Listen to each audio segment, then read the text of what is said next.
8. Very real ghost stories that'll chill you to the bone. Ladies and gentlemen, it is my pleasure to welcome you back to Midnight Mumbles, so sit back, relax, and enjoy the tale. But before that, please consider giving us a like and subscribing to our channel.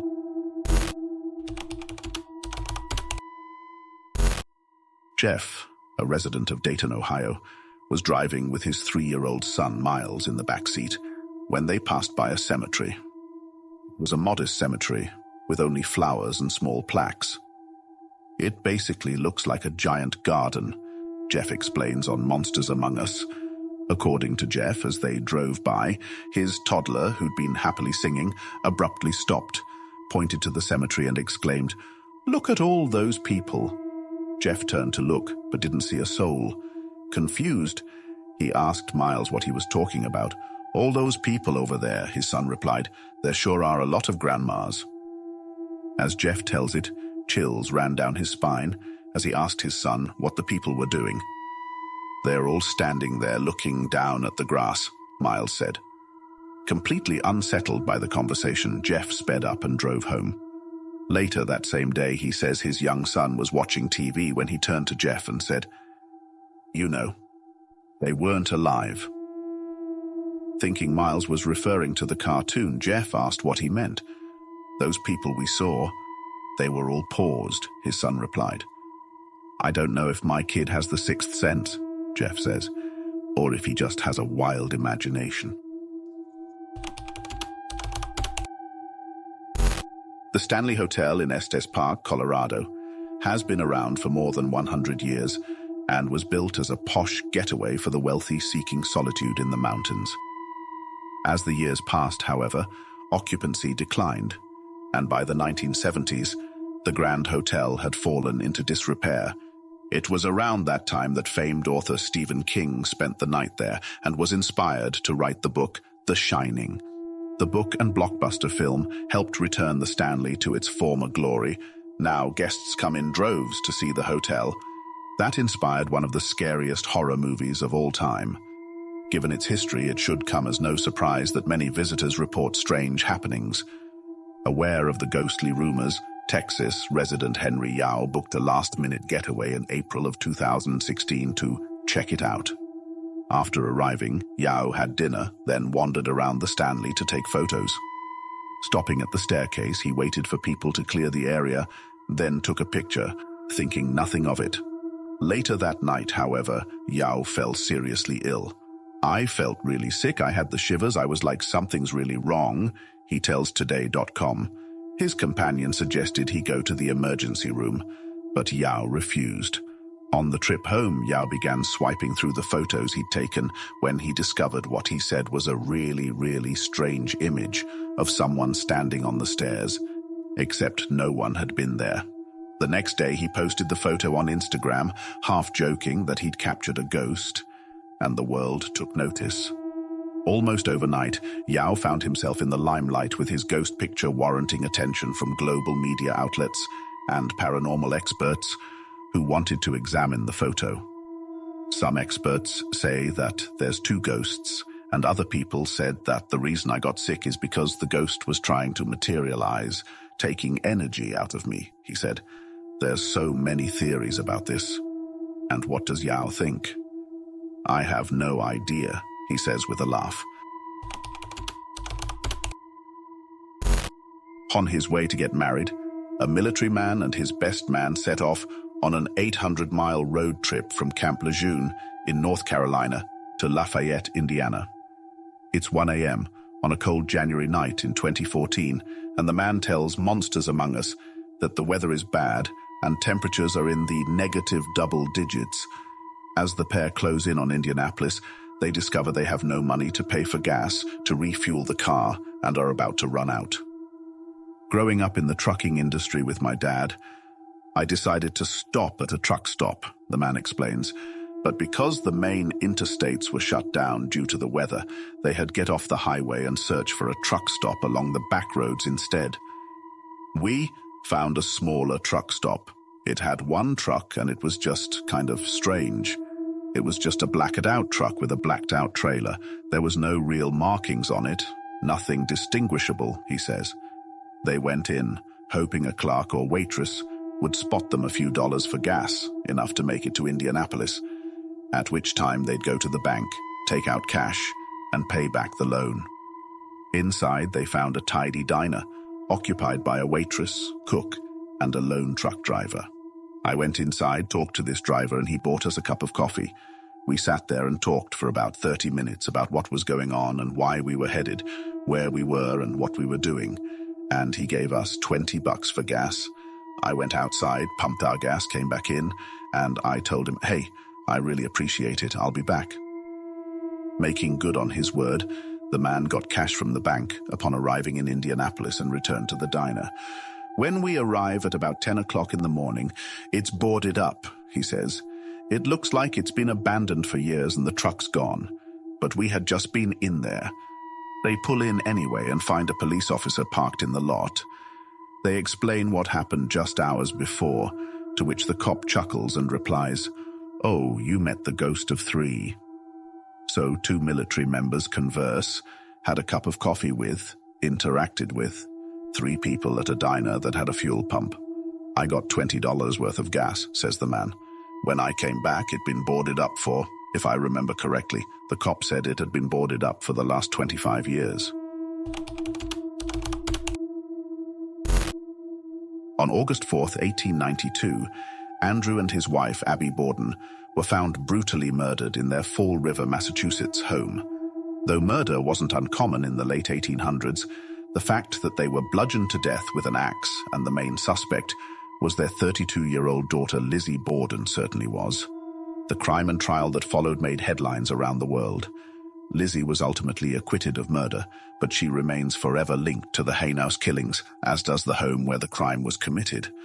Now a bed and breakfast and museum, the Borden home attracts history buffs and thrill seekers who come to see for themselves if rumors that the house is haunted are indeed true. When I started working here, it was more of the history. I really didn't care about the paranormal. Suzanne St. John, a realtor and tour guide at the Lizzie Borden house, tells Today.com. However, that all changed after St. John says she experienced a few unusual happenings of her own. Guests tell us they hear laughing and playing in the middle of the night. Things get moved around, she says. And St. John has experienced a few unusual things herself, saying that once she discovered toys scattered across a room that no one had been in. St. John also talks of a picture that fell over and slid 2 feet across the floor without any plausible explanation, as well as a closet door that once opened on its own volition. On the eve of the anniversary of Andrew and Abby's murder, St. John says that she and 2 other tour guides at the house felt a sudden, sharp, piercing pain in their left eyes, the same exact location of Andrew Borden's fatal injuries. Perhaps the most unsettling, however, is the story St. John tells of a tour guide at the Lizzie Borden house who asked her group to silence their cell phones before beginning the tour. Moments later, a guest's cell phone rang. She looked up and said, "It's my mum." The tour guide asked if she wanted to leave and take the call, to which the woman replied, "She died 2 years ago." Though Salem, Massachusetts is best known for its infamous witch trials, there have been plenty of other chilling stories throughout its 400-year history. One of them is the tale of Captain Joseph White, a wealthy merchant who was found bludgeoned to death in his bed. It was a crime motivated by money, according to Giovanni Alabiso, owner and tour guide at Salem Historical Tours, who says the 82-year-old merchant was allegedly targeted by greedy brothers hoping to get their hands on his will. Brothers Joseph and Francis Knapp enlisted the help of Richard Crowninshield to help get the job done. Late in the evening, when Captain White is asleep, Dick Crowninshield comes in. He goes upstairs to the 2nd floor and takes a club and bashes the captain over the head and crushes his skull, Alabiso tells Today.com. The murder resulted in a scandalous trial and is said to be the inspiration for Edgar Allan Poe's The Telltale Heart, as well as the game Clue. Whether it's the brutal nature of the crime or revenge for the attempt to steal his money, the spirit of Captain Joseph White is said to still wander the halls of his former home. People believe Captain White is roaming around that house, protecting whatever treasure he reportedly has, Alabiso said. Tourists take photos of the house, and despite being empty, many pictures reveal shadowy figures, both male and female, in the windows and on the landing of the Gardner Pingree house. Who are they? No one knows. Definitely, absolutely active, Alabiso says. When Marty was a child back in the 90s, she tells Monsters Among Us that she was a fan of ventriloquist Edgar Bergen and his dummy sidekick Charlie McCarthy. She says that when her father came across a ventriloquist doll as he wandered through a small magic shop located outside of Santa Rosa, California, he decided to buy it for her birthday. While ringing up the sale, Marty says the cashier gave her father weird vibes and said to him, "You know, when you put your hand inside the doll, he's going to come alive." Laughing off the comment, he brought the dummy home to his daughter. According to Marty, she was over the moon when Dad gave her the doll, saying, "I was so happy when I got that doll, I was obsessed." But before long, strange things began happening. Though impossible because the doll's head was made of hard plastic, she says its expression would change, including his smile. Worried something would happen to her precious dummy, Marty's family shut it away in a cupboard most nights. One night, she and her family were awakened by the pitter-patter of steps in their living room. Thinking it was the dog or another family member, they went to look. No one was there, except for the doll who was sitting on the couch. "We remember specifically we always put it away because I loved that doll so much that I took care of it," Marty says on the podcast. Other strange occurrences began happening. While Marty and her dad were away, her uncle was alone in the house. The uncle says he heard Marty's father calling his name from the living room, even though he wasn't home. When he went to look, he found the doll once again sitting on the couch, and no one else. "All of our family was pretty much scared of the doll," Marty says. "People would start hearing their names being called, and we would hear walking at night. So, we just decided we needed to get rid of it." Being Mexican and religious, Marty says her parents wanted to burn the doll, in case it was demonic. They put it on the grill, and according to Marty, it wouldn't burn. This doll would not go up in flames at all whatsoever. They tried cutting it up with a knife, but were unsuccessful. Finally, they threw it in the trash can. After the garbage was collected, Marty's dad went to retrieve the bin. In it, the doll. To rid themselves of the dummy, they dug a hole in the backyard, then filled it with cement. Marty and family have long since moved away, but she says they still think about the doll and the possibility that eventually it finds one of us. Jacqueline from Oklahoma says that while her memories have faded over the years, she recalls having an imaginary friend when she was young. Her grandparents, Granny Junie and Pa Hank, lived in a small home with a quiet backyard. Jacqueline recalls visiting them as a child. "I have very good memories of my Pa Hank," Jacqueline says on the podcast Monsters Among Us. "He would sit under the tree with me and tell me stories. The stories were often about his life and memories of prohibition," she says. "He was actually a very interesting character." The only problem? Her grandfather died in 1981, and Jacqueline was born in 1982. "Don't think I ever realized that I was getting stories from a ghost," she says, adding that the rest of her family knew of his presence in the house. "My Granny Junie would never stay in the house on the anniversary of his death," she says. He did die in the house. Jacqueline also recalls hearing Pa Hank get up in the middle of the night when she was staying at the house. "It never occurred to me that these were memories of an entity," she said.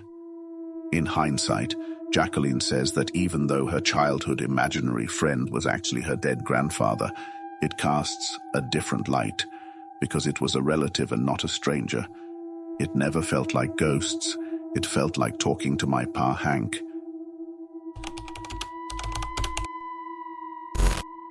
On Monsters Among Us, A caller named Joe tells of moving to Georgia from California in the late 1990s.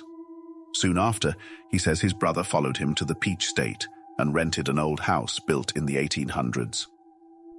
It looked nice from the outside. It did not feel good from the inside, Joe says during the podcast. According to Joe, things seemed off from the moment he helped his brother move into the home. I walked into the house and went, "Oh man." The hair stood up on the back of my neck, and I just felt ill at ease. Like this place isn't cool at all, he says. Moments later, while carrying items into the bedroom, Joe says he heard whispering. A heated whispering, almost an argument between two people that seemed to be hovering in the top of the ceiling area of the room, he adds. Joe ran out of the room and asked his brother if he'd felt something off about the house too. His brother had picked up on the vibe, but assured Joe that things would be all right. "As long as you're good," Joe says he told his brother. "I'm not good, but I'm going to help you. I'm going home and I probably won't come back here." And sure enough, Joe's brother began experiencing unusual occurrences in the house. The most alarming, however, was when Joe says his young niece was found wandering alone on a busy road with her hand up in the air. Police and other agencies were called to investigate the incident, and when asked, his brother's 4-year-old explained that she'd gone for a stroll with the old lady that lives here. "She just wanted to go for a walk, so we went for a walk." Given that the front door was too heavy for a 4-year-old to open by herself, no one could understand how she was able to leave the house. According to Joe, his niece said, "The old lady opened the door, then we petted the dog for a little bit, then went for a walk." She was so genuine and honest at 4 years old that he couldn't call her liar, Joe says during the podcast. Soon after, his brother moved and never returned.